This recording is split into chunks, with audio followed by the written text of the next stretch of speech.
ஓம் ஸ்ரீ அன்னை வாராகி தாயை போற்றி.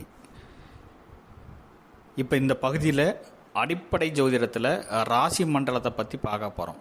ராசி மண்டலம் அப்படின்னா என்ன அப்படின்னா, உங்களோட ஜாதக நோட்டு எடுத்து பார்த்தீங்கன்னா ஒரு கட்டம் போட்டிருப்பாங்க. அதில் 12 கட்டம் இருக்கும் இல்லையா, அதுதான் ராசி மண்டலம்.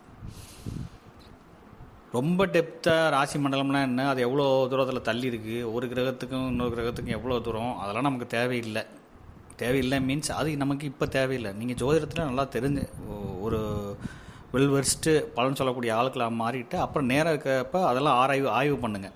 நீங்கள் எடுத்தவொடனே பெரிய விஷயங்களை ஆய்வு பண்ணிக்கிட்டு இருந்தீங்கன்னா முக்கியமான விஷயத்தை கோட்டை விட்டுருவீங்க. எப்படின்னா, ஒரு கார் டிரைவர் இருக்காருன்னா கார் ஓட்டுற தெரிஞ்சிருந்தால் போதும் அவருக்கு. அதேமாதிரி கார் போகும்போது எங்கேயாவது ரிப்பேர் ஆச்சுன்னா அந்த இதுக்கு மட்டும் ட்ரபிள் ஷூட் பண்ணி அந்த விஷயத்தை சரி பண்ணிவிட்டு போக தெரிஞ்சால் போதும். அதை விட்டுட்டு கார் உள்ளுக்குள்ளே மொத்தம் இன்ஜினுக்குள்ளே எவ்வளோ ஸ்பேர் பார்ட்ஸ் இருக்குது, அது எவ்வளோ ஆர்பிஎம்மில் சுற்றுது, இப்போ பெட்ரோல் இவ்வளோ அமுக்கினா எவ்வளோ தூரத்தில் பெட்ரோல் போகும், அதில் எவ்வளோ மைக்ரான்ஸ் இருக்குது, அதெல்லாம் அவர் தெரிஞ்சுட்டு ஓட்டணும்னு நினச்சாருன்னா அதுக்குள்ளே அவர் ரிட்டையர் ஆகிற வயசு வந்துடும்.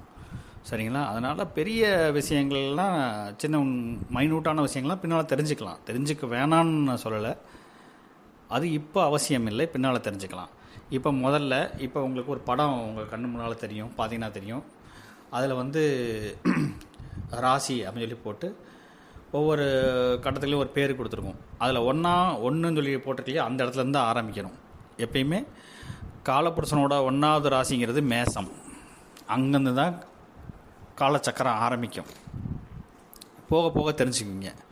உங்கள் ஜாதகத்தில் நீங்கள் எந்த லக்கணத்தில் பிறந்திருந்தாலும் சரி, உங்கள் லக்கணத்துக்கும் காலப்புருஷ தத்துவ ரீதியாக மேசத்துலேருந்தும் பலன் பார்க்கணும். 2 பலனையும் பார்த்து மிக்ஸ் பண்ணால் தான் எக்ஸாக்ட் பலன் கிடைக்கும்.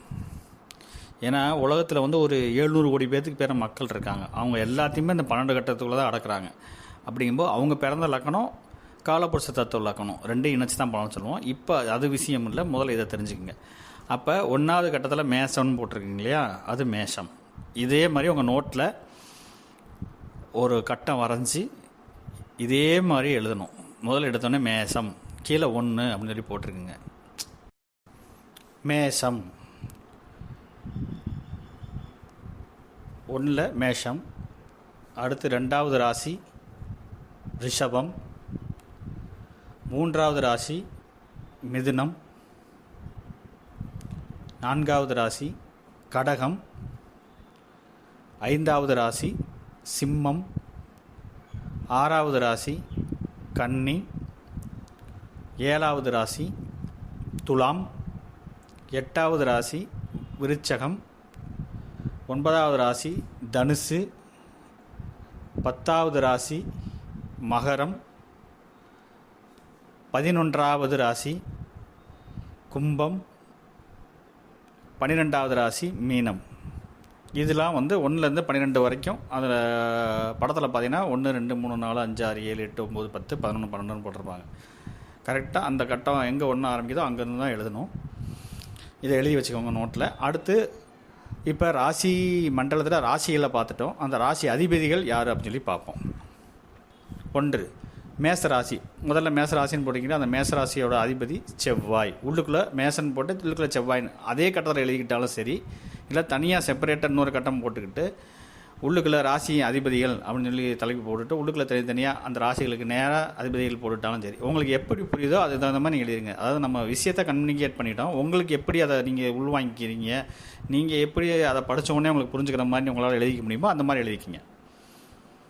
அப்போ முதல் ராசி மண்டலம் எழுதிட்டீங்க. அதில் 1 to 12 ராசிகள் எழுதிட்டீங்க. அதில் மேசம் முதல் மீனம் வரை இருக்குது.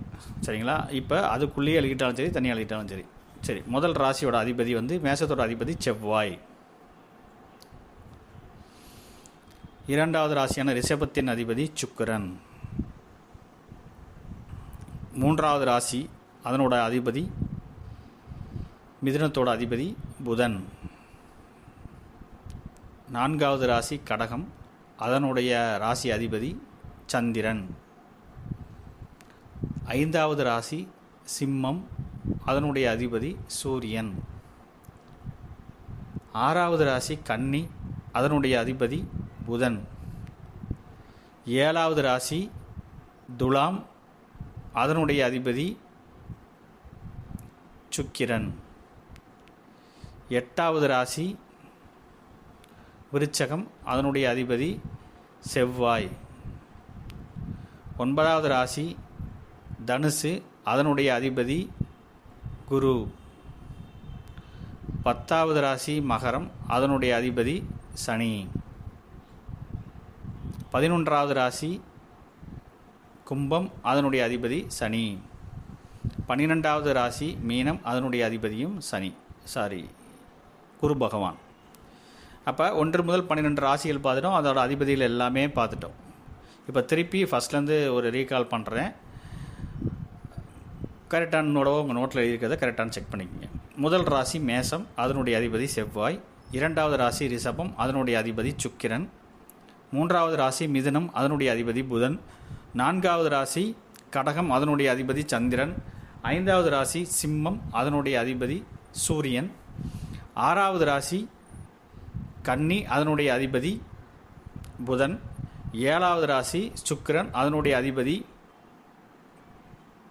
7வது ராசி துலாம், அதனுடைய அதிபதி சுக்கிரன். 8வது ராசி விருச்சகம், அதனுடைய அதிபதி செவ்வாய். 9வது ராசி தனுசு, அதனுடைய அதிபதி குரு. 10வது ராசி மகரம், அதனுடைய அதிபதி சனி. 11வது ராசி கும்பம், அதனுடைய அதிபதியும் சனி. 12வது ராசி மீனம், அதனுடைய அதிபதி குரு. இப்போ சூரியன் இதில் எப்படி வேறு மாதிரி புரிஞ்சு வச்சுக்குவாங்க அப்படின்னு பார்த்தீங்கன்னா, அதாவது பிகினிங் ஸ்டேஜில் அவங்க ஒரு விஷயத்தை புரிஞ்சுக்கணும்ல, அதுக்காக சில எளிமையான விஷயங்கள் சொல்லி தருவாங்க. இப்போ சூரியனும் சந்திரனும் தாய் தந்தை, இவங்களுக்கு குழந்தைகள் மற்ற இதெல்லாம் எப்படி வருது, அதே மாதிரி சூரியனும் சந்திரனும் ராஜா ராணி எப்படி வராங்கன்னு சொல்லி பார்த்தீங்கன்னா, இப்போ சிம்மத்தில் சூரியன் இருக்குது, கடகத்தில் சந்திரன் இருக்குது. 2 பேரும் அவங்க வீட்டு அதிபதி இல்லையா. சூரியன் வந்து சிம்மத்தோட அதிபதி, கடகத்தோட அதிபதி சந்திரன். அப்போ சூரியனுக்கு வலது பக்கம் அப்படியே கிளாக் வைஸில் பார்த்தீங்கன்னா புதன் வருவார். சந்திரனுக்கு ஆன்டி கிளாக் வைஸில் பார்த்தீங்கன்னா அப்படியே அந்த பக்கம் இடப்புறமாக சுற்றி வந்தீங்கன்னா அப்பிரதட்சணமாக பார்த்தீங்கன்னா அந்த பக்கம் புதன் இருப்பார். அதே மாதிரி இந்த பக்கம் 2வது ராசி சுக்கிரன் இருப்பார், அந்த பக்கம் சந்திரனுக்கு 2வது ராசி சுக்கிரன் இருப்பார். இந்த பக்கம் சூரியனுக்கு 3வது ராசியாக செவ்வாய் வர, அந்த பக்கம் 3வது ராசியாக செவ்வாய் வரும். அந்த பக்கம் 4வது ராசியாக 5வது ராசியாக குரு வருவார், இந்த பக்கம் 5வது ராசியாக குரு வருவார். இந்த பக்கம் 6வதாக சந்திரனுக்கு 6வது ராசியாகவும் சனி வரும், சூரியனுக்கு 6வது ராசியாகவும் சனி வரும். இதை எப்படி இன்னொரு வகையில் புரிஞ்சுக்குவாங்கன்னா, புதன் சூரியனும் சந்திரனும் ராஜா ராணி, புதன் வந்து இளவரசன் இளவரசி. அப்போ சூரியனுக்கு இந்த பக்கம் இருக்கிறது இளவரசன், அந்த பக்கம் இளவரசி, எப்படினாலும் புரிஞ்சு வச்சுக்கலாம். அதுக்காக தான் சொல்கிறது. அதுக்கப்புறம் சுக்கிரனுங்கிறது நிதி அமைச்சர், 2 பக்கமும் நிதி அமைச்சர் இருப்பாங்க. இந்த பக்கமும் சுக்கிரன், அந்த பக்கமும் சுக்கிரன் இருப்பாங்க. அதுக்கப்புறம் செவ்வாய்ங்கிறது போர் படை தளபதி, 2 பக்கமும் போர் படை தளபதி செவ்வாய். சந்திரனுக்கு ஒரு பக்கத்தில் இருப்பாங்க 4வது வீட்டில், சூரியனுக்கு 4வது வீட்டில் இருப்பாங்க. அதே மாதிரி ராஜகுரு அப்படின்னு சொல்லி குரு அப்படிங்கிறவர் வந்து பார்த்திங்கன்னா சந்திரனுக்கு 5ஆம் வீட்டில் இருப்பாங்க. அதேமாதிரி சூரியனுக்கு 5ஆம் வீட்டில் இருப்பாங்க. சனிங்கிறது பொதுமக்கள் அப்படிங்கும்போது சூரியனுக்கு 6ஆம் இடத்துலையும் இருப்பாங்க, சந்திரனுக்கு 6ஆம் இடத்துலையும் இருப்பாங்க. இது நீங்கள் போக போக எளிமையாக நீங்களே புரிஞ்சுக்குவீங்க. இருந்தாலும் ஒரு சின்னதுக்காக அப்படியே இந்த பக்கம் சந்திரன்லேருந்து ஆன்டி கிளாக் வைஸ், சூரியன்லேருந்து கிளாக் வைஸ், ரெண்டுமே ஒரே மாதிரி வரும் அப்படிங்கிறத தெரிஞ்சுக்கிறதுக்காக தான் இந்த ஒரு விளக்கம். மீண்டும் அடுத்த ஆடியோவில் சந்திப்போம். ஓம் அன்னை வாராய் தாயை போற்றி.